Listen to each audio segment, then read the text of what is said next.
그리고 이 두 번째는 캉돌이라는 사람입니다.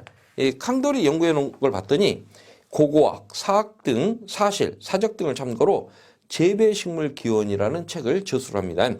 199종의 작물은 구세계에서, 그리고 45종은 신세계에서, 2종은 아프리카에서, 그리고 2종은 일본이 원산지라고 주장한 사람입니다.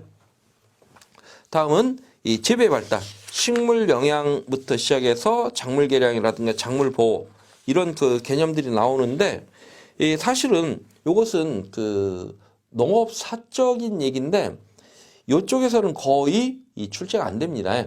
하지만 혹시 모르니까 이 몇몇 사람들만 보고 가도록 하죠. 우리 이 식물 영양에서 이 디귿번에 니비라는 사람이 나오죠. 이 니비라는 사람은 농업 쪽에서는 매우 중요한 사람 중에 하나입니다. 그래서 니비가 주장했던 학설은 조금 봐두세요. 요거 출제가 된다면 가장 확률이 높은 내용입니다. 두 가지 얘기를 했는데 무기양분설과 최소율의 법칙이라는 것을 이야기를 합니다.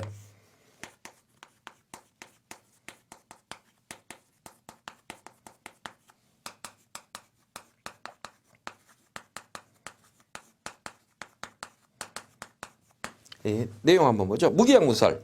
식물의 필수 양분은 무기물이라는 주장으로 이를 기초로 인조비료의 합성과 수경 재배가 창시됐다. 그래서 어떤 지금 요즘은 그 비료를 전부 다 공장에서 생산해내죠. 그런데 공장에서 그러한 비료를 생산해낼 수 있는 기본적인 학문적으로 처음 이야기한 사람이 니비입니다. 그리고 두 번째는 최소율의 법칙이란. 이 최소율의 법칙은 좀 전에 설명을 해드렸어요. 그래서 이 식물의 생육은 다른 양분이 충분하여도 가장 소량 존재하는 양분이 지배한다라는 학설입니다. 그래서 제가 그 나무 판자로 만든 물동이에 물을 어디까지 채울 수 있느냐 그런 얘기 드렸죠. 그 얘기입니다. 그래서 다른 양분이 아무리 충분하고 넘치더라도 가장 작은 양분이 필요로 하는 양분 중에 가장 양이 적은 게 전체 수량을 지배하더라. 이러한 학설을 낸 사람이 이 니비라는 사람이 이러한 학설을 냈습니다. 그리고 이제 나머지 부분들은 여러분들이 쭉 한번 읽어 보시고요. 그리고 우리 그 잡초 방제 한번 볼까요? 4번에요. 4번에 잡초 방제에 보면 포코니가 1941년도에 최초의 화학적 제초제 이사디를 합성하면서 화학약제를 이용한 제초 기술이 급속히 발달했다. 그래서 최초의 제초제 이사디 요것도 기억을 해 두십시오. 이 이사디는 옥신계 물질입니다. 그래서 이 뒤쪽에서 이제 우리가 식물 호르몬을 하겠지만 이 옥신이라는 것은 이 세포 신장을 촉진하는 이러한 물질이에요. 그래서 이 식물이 자라는 것을 촉진시키는 물질인데 이게 농도가 높아지니까 식물의 제초제로도 활용이 되더라. 그래서 이 최초로 인간이 낸 제초제이고 이사디는 옥신계 물질이다. 또 선택형 제초제이다. 그래서 이제 화분가 식물, 화분가 식물이라면 우리 쌀이라든가 보리 이런 것들을 화분가 식물이라고 벽가 식물이라고 표현합니다. 그런데 이 화분가 식물에는 이 살초 작용이 없고 광엽 잡초, 입이 넓은 잡초에만 이 살초 작용을 보이는 선택형 제초제로 처음 만들어졌어요. 그리고 쭉 넘어가겠습니다. 재배 형식, 그래서 재배하는 방법에 대한 얘기인데 이 소경, 이 소경은 어찌 보면 이 원시적인 약탈농법 중에 하나예요. 내용 한번 보죠. 약탈농업에 가까운 원시 재배 형태이다. 그래서 파종 후 비배 관리 등을 별로 하지 않고 수확하며 이 농지가 척박해지면 이동하여 재배하는 형식이다. 예전 원시 시대는 어때요? 인구는 적고 땅덩어리는 넓었습니다. 그러다 보니까 한 사람이 쓸 수 있는 땅 자체가 넓어요. 그래서 어떤 농사 기술이라든가 아니면 비료라든가 이런 거 개념이 없었습니다.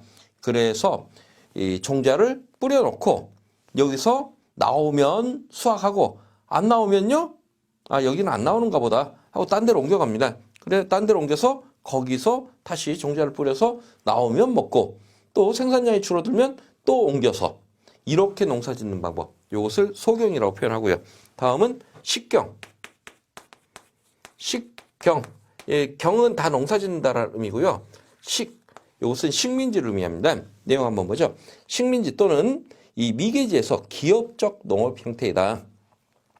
넓은 농지에 한 가지 작물만을 경작하는 농업 형태로 주로 커피, 고무나무, 담배, 차, 사탕수수 등이 대상 작물이다. 그래서 이러한 식민지에서 이건 이제 2차 세계대전 이전 얘기겠죠.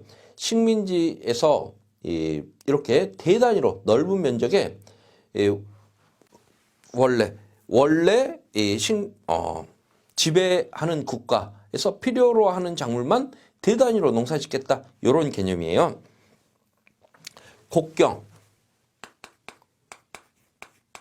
경자는 농사 짓는다라는 개념이었죠. 경은 곡식을 의미합니다. 그래서 넓은 면적에서 곡류 위주의 재배 방식을 곡경이라고 표현하고 있어요. 이 기계화를 통해 대규모 곡물을 생산하는 재배 형식. 다음은 포경. 개념은요, 이 사료작물과 식량작물을 서로 균형 있게 재배하는 형식이다. 사료작물로 콩과작물의 경작, 가축 분뇨 등에 의해 지력의 유지가 가능하다. 그래서 이제 요 경우에는 포경은 지금 재배와 양축을 같이 겸하는 케이스입니다. 우리나라에는 많지 않죠.